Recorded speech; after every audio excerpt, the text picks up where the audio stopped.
Jangan kalian teman-teman, saya sendiri juga enek dengan penanganan kasus Vina Cirebon ini. Ada yang ikut-ikutan orang kesurupan, ada yang terpatok pada film, ada yang gimana sih. Indonesia ini bikin kita itu muak melihat kasus-kasus seperti ini tuh ya. Ada yang DPO yang dulu pernah diubek-ubek, nah, sekarang diubek-ubek kembali seperti Peggy itu. Aduh, sepertinya kok kayak nggak profesional begitu. Kita semua jadi enak melihatnya gitu. Dulu kasus kebakaran Kejaksaan Agung, pelakunya kuli bangunan. Sekarang kasus Vina, pelakunya kuli bangunan lagi, bro. Maka dulu kuli bangunan juga dulu. Linda keserupan lagi.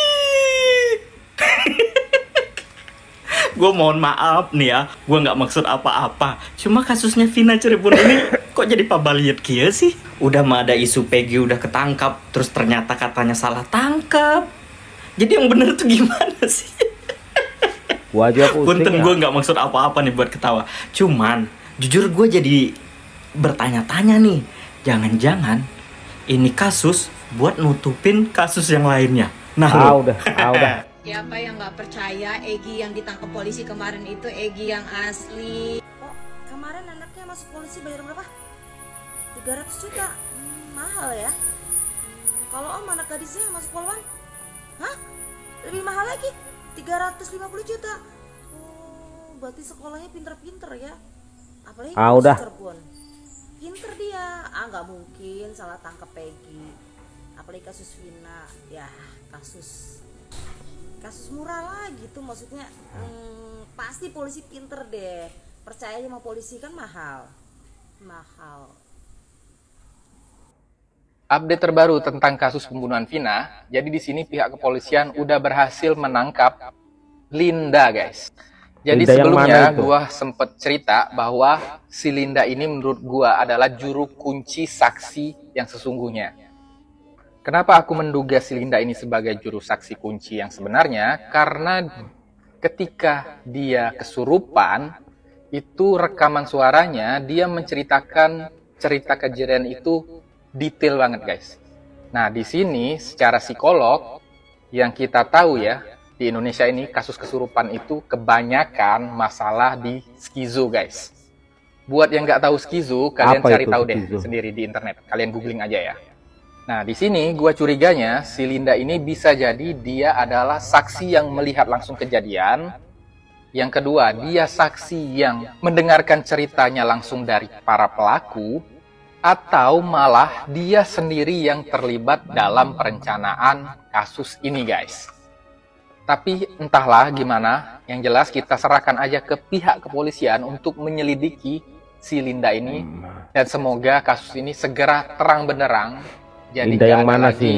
Hal-hal yang janggal, dan kasus ini akan segera selesai dan mendapatkan keadilan yang seadil-adilnya. Kapolri, DPO mana yang Sherlock? DPO mana yang Sherlock? Buat yang belum tahu, jadi Peggy Setiawan itu pernah share lokasi dia di Facebook. Dia nggak ganti nama Facebook dia jadi nama lain, nggak, tetap Peggy Setiawan nama Facebooknya. Jadi nggak masuk di akal kalau nggak ketangkep tuh. Gua percaya kualitas cyber polisi, karena Vina Garut aja ketangkep. Menurut Kapolres Garut butuh 3-4 jam untuk menangkap Vina Garut ini. Itu Vina Garut. Kalau Vina Cirebon, Peggy Setiawan, dia share lokasi loh dan nggak ganti nama Facebooknya, masa nggak ketangkep kan? Ada apa ini? Makanya jangan salahkan netizen, Pak, kalau netizen itu curiga. Informasi ya, 2016 polisi itu pernah menggeledah rumah Peggy Setiawan. Lu nonton ini? 2016 waktu si Vina baru beberapa saat, 2 hari atau 3 hari kayak gitu tuh.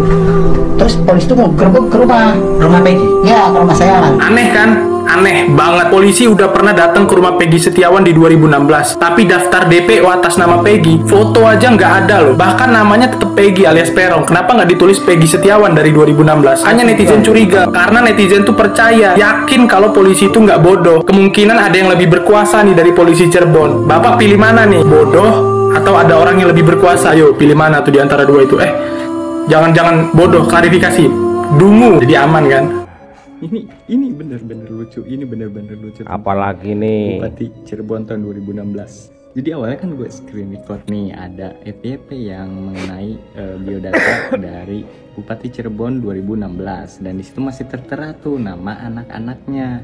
Gue kepo dong, gue cek langsung ke Google, terus gue screen record, dan ternyata itu semua datanya udah disunting sekitar 1 jam yang lalu. Udah diubah. Nama anaknya udah gak ada lagi, dan juga beberapa hal yang disunting. Kan sebelum disunting di situ ada nama Peggy Setiawan, sama kayak nama pelaku yang sekarang lagi diproses sama polisi. Sekarang bagaimana firasat gua? Kalian juga udah bisa nebak, oke?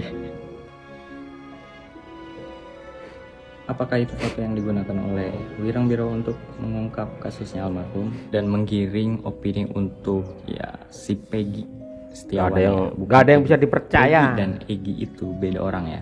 Kalau misalkan foto itu yang dipakai, gue rasa salah besar sih. Maksudnya kenapa? Dari baju memang sama, bergaris hitam dan juga putih. Cuman kan di baju almarhum itu di bagian hitamnya ada corak kecil putih kan, ada pola-pola gitu. Nah, sedangkan yang gue lihat kok kayak gak ada kalau misalkan di fotonya yang sama si Peggy ini. Dan banyak orang juga ngasih tahu bahwa yang biru itu katanya si Saka. Kok beda banget ya sama yang ditangkap gitu. Perlu kalian ketahui juga bahwa Egy dan Peggy itu emang beda orang. Jadi tindikan yang ada di telinga itu emang gak ada karena emang beda orang. Gua rasa Bang Wirang ini salah menggiring opini ya, sehingga yang ada jadi salah tangkap. Makin kesini kok gue lihat pada sinting semua. Malah ini lucu ini dia ini malah ada. Aduh, kasus pembunuhan kok patokannya orang kesurupan. Kasus pembunuhan patokannya kok film. Halah. Akhirnya semua tergiring opininya karena ada orang kesurupan. Seakan-akan itu fitnah. Seakan-akan film itu benar. Ujung-ujungnya apa? Banyak korban yang ditangkap-tangkapin, salah tangkap kayaknya. Gue sih ngelihatnya lucu aja gitu proses penyelidikannya. Udah gitu kasus ini udah divonis dan udah ada yang dipenjara. Jadi kan bermula dari teriakannya si Saka. Saka ngaku selama di penjara dia mau ngomong dibungkam. Lalu setelah keluar bebas dia ngomong bahwa dia bukan tersangka sebenarnya dan dia bukan pelaku. Kan gila. Gila kalau ini sampai terjadi benar-benar Saka bukan pelaku, lalu ada korban baru lagi si Peggy Setiawan katanya yang bukan pelaku juga. Ini rentetan ceritanya kacau. Lantas anak-anak pejabat yang dibilang anak pejabat itu siapa? Kacau semuanya gitu loh. Banyak juga yang mengaku katanya percaya sama ilustrasi yang diberikan oleh orang kesurupan itu. Siapa temannya si Vina itu? Kan lucu itu. Katanya nggak percaya dukun. Sekarang kok pada ala-ala dukun sih gayanya. Kualat sama gue ya. Nah sekarang pengacara dukun yang dilakuin oleh si korban-korban ini, termasuk yang salah tangkap dan lain, tuntut tuh yang main film. Tuntut gitu loh. Yang bikin film, yang main film itu kena pidana semua itu. Kalau lo bikin filmnya nggak izin, tuntut itu. Peggy bisa nuntut, Saka bisa nuntut, itu bisa dapat duit ratusan miliar loh. Percaya nggak? Kalau nggak percaya, gue yang dampingin sebagai pengacara. Mau nggak? Jadi daripada lo ngeributin masalah yang udah 8 tahun ya, ini ya namanya banyak kepentingan di sini. Bisa jadi ini buat promo film dan lain-lain. Itu film dibikinnya tanpa izin loh, tanpa izin daripada korban dan pelaku. Bisa dituntut itu. Tuh, mendingan lo begitu aja dapat cuan, ya kan, cuan. Itu menurut gue sih ya. Dan pelaku-pelaku yang salah tangkap ini harus benar-benar nih dapat pengacara yang detail ya, jeli. Jangan pengacara yang asal-asalan. Ya, gue siap dampingi Peggy Setiawan atau Perong atau apalah itu, Egy apa gitu. Siap gue. Ya akhirnya promosi. Siapa aja deh dalam peristiwa ini gue siap. Mau pelaku ke mau korban gue siap. Kalau memang belum ada pengacaranya, kalau udah ada janganlah. Makasih. Kalau kalian polisi tidak mau dikatakan main tangkap seenaknya, salah tangkap, asal tangkap, dan polisi goblok atas penangkapan Peggy Setiawan lah yang kemarin itu atas kasus Vina Cirebon. Kalau memang itu Peggy yang kalian cari, yang fotonya telinganya bolong yang beredar luas di masyarakat dan media sosial, tentunya kalian akan klarifikasi dan memberi bukti bahwa itu memang Peggy yang kalian cari, bukan Peggy orang lain, bukan Peggy tukang ya. Itu Peggy yang telinganya bolong. Bisa kalian tunjukkan telinganya? Telinga bolong. Mungkin bekas di operasi plastik. Operasi plastik pun tidak akan sempurna menutup seperti semula. Pasti ada bekas lukanya. Ada bekas-bekasnya yang kelihatan. Ya. Saya saja yang lulus SMA tahun 1983. Saya tindik nih telinga saya ini. Kiri dan kanan. Masih ada, kelihatan kan? 60 tahun berarti? Ada bekasnya. Itu nggak hilang Sampai juga. usia saya yang 60 ini. Masih kelihatan bekasnya. Apalagi yang baru 8 tahun. Kalau memang itu yang kau yakini, Peggy tukang itu adalah Peggy yang bolong, telinganya yang besar yang kalian cari. Tunjukkan ke masyarakat. Sekali lagi, supaya masyarakat tidak asal tuduh. Kalian salah tangkap, main tangkap seenaknya sendiri, dan asal tangkap. Dan yang penting, goblok. Gitu ya. Beberapa hari kemudian itu rumahnya Peggy-nya digerebek. Saya main ke rumahnya Peggy. Bondol. Terus kata ibunya Peggy, pelakunya, kok Peggy? Peggy kan ada di Bandung. Saya pulang tuh. Itu, Bu. Jadi saat kasus pembunuhan Vina dan Eki 2016 itu, di hari itu Bapak bersama Peggy. Bisa dipastikan seperti itu, Pak Suharsono? Itu mau Peggy sih cuma nganter ke jalan raya. Ke angkotnya aja, dia pulang lagi. Nggak ikut pulang. Itu pulangnya ke Bandung ya, Pak? Bukan ke Cirebon? Saya ke Cirebon. Ke Cirebon? Ya. Di Bandung ke Cirebon. Kerja di sana cuma 1 minggu. Nggak betah. Jadi saya pulang nggak betah. Arman saya nggak betah. Saya mau pulang, ya nggak apa-apa. Terus diantar sama Ibnu, Robi, sama Peggy. Ke jalan raya cari angkot. Angkot udah dapet, si Peggy ke proyek lagi. Sama Ibnu, sama Robi. Mbak. Jadi saat itu posisinya memang Peggy ada di Bandung ya Pak ya, bukan di Cirebon? Ya, masih di Bandung sama Parman yang tuanya mamangnya. Dengan Parman, ya, pamannya Peggy saat itu sedang mengerjakan proyek kuli bangunan di sana ya Pak? Ya, rumah. Buktinya apa Pak kalau Peggy saat itu betul di Bandung saat malam kejadian pembunuhan Vina dan Eki? Kan di sana tuh ada adiknya, ada saudaranya, ada mamangnya. Gak mungkin lah. Saya aja dari Bandung ke Cirebon cuma 4 jam. Gak mungkin Peggy bunuh. Ganti identitas sekian tahun. Peggy itu mengganti identitas. Mengganti identitas sudah jelas itu. Oke, baik. Pengacara. Kalau memang mengganti identitas, tahu saya ya, yang orang bodoh ini, yang tidak sekolah hukum ini ya, kalau setahu saya itu harus melalui pengadilan. Mengganti nama di KTP itu tidak semudah ngomong. Tapi aku mau gini ya, aku bukan mau membela gimana-gimana, enggak. Tapi kita ngomong sekarang secara logika aja ya. Dan secara pengalaman saya dari lahir sampai setua ya di Bandung.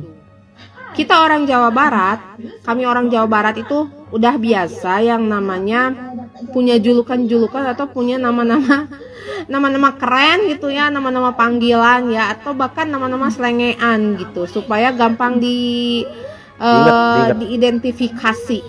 Contohnya gini aja ya Mbak.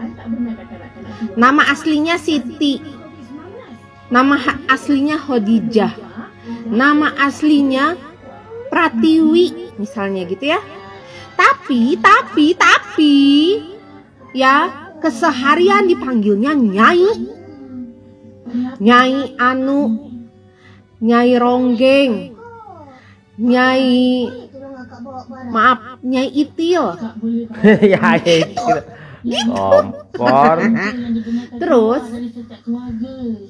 misalnya kalau cowok namanya itu macam-macam. Ada Budi, ada Yanto, ada misalnya Agus Mustafa misalnya gitu. Itu bisa julukannya itu kayak gini.